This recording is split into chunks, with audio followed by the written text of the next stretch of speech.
The Honda Airblade 160, one of the motorcycle company's fuel-efficient and technologically advanced commuters, received new looks for 2025, guaranteeing a new splash of color in the towns and cities next year.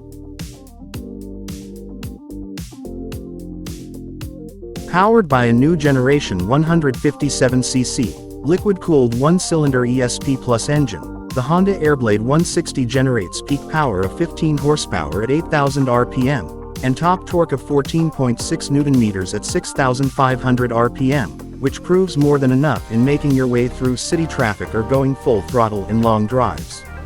The Airblade 160 also comes with a full range of essential features and technologies developed to make every ride safe and secure. The anti-lock braking system, for instance, prevents wheel locking and increases stability.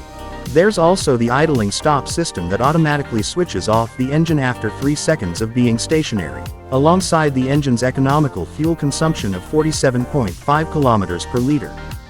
For 2025, the Honda Airblade 160 will be available in 4 new colors: strong sporty gray color tones, dotted with color accent panels on the body of the bike to create an impressive highlight. The dark gray saddle and prominent accents make the bike appear stronger and more masculine. New emblem number 160 stands out, creating a modern and dynamic feeling for the driver.